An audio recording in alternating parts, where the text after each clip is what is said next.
Good morning, good afternoon, good evening दोस्तों।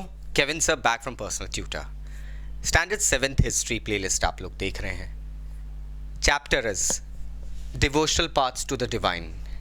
Topic that I am going to discuss today is one of the excerpts given in the chapter, that is abhang of Sant Tukaram.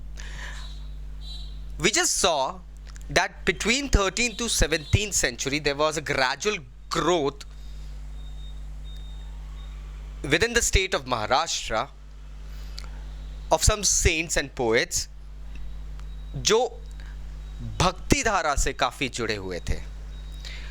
Now, इन संतों और कवियों की अगर हम story देखें, so we start to believe that इन्होंने caste system, वर्ण सिस्टम को थोड़ा सा पुश साइड करके एक नई धारा निकाली थी भक्ति की।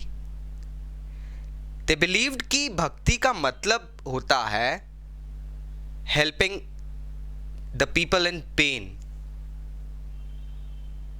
आप किसी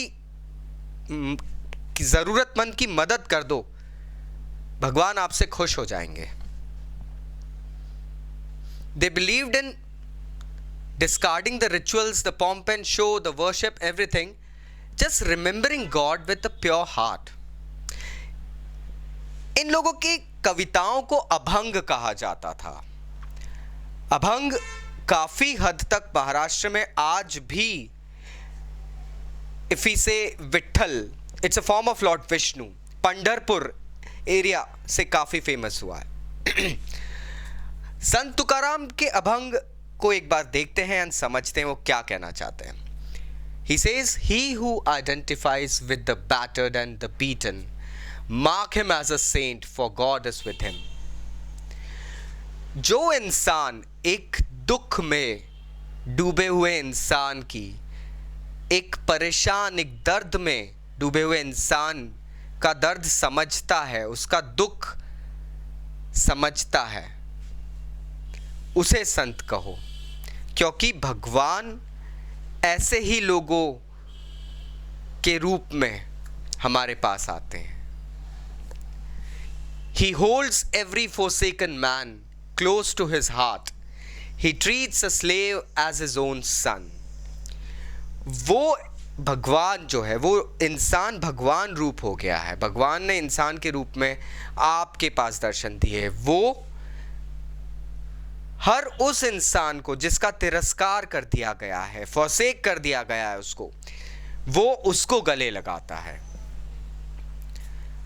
एक कर्ज में डूबे इंसान को, दुख में दबे इंसान को, एक स्लेव को वो अपने बेटे के समान प्यार करता है, ना कि एक नौकर के समान। Says Tuka, I won't be tired to repeat again, such a man is God in person. अब जैसे कहते हैं कहत संत कबीर, या मीरा के पद में मीरा कहे भगवान तुमसे, इसी तरीके से कहत संत कबीर के हिसाब से कहत तुका, ये ऐसा एक फॉर्म आता है।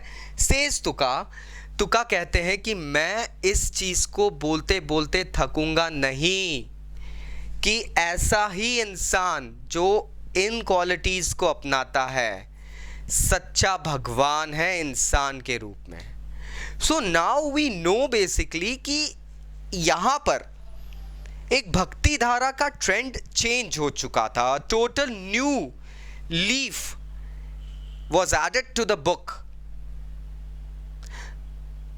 It's like an overhaul.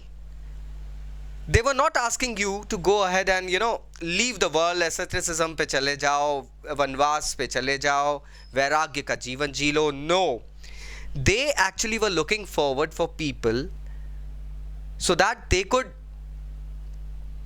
pull out the suffering out of the common man's life. और उन्होंने कहा है कि ऐसे लोग सच में भगवान का रूप होते हैं। आप मंदिरों में जाके भगवान को ढूंढते हो, असली भगवान ऐसे लोगों में मिलते हैं।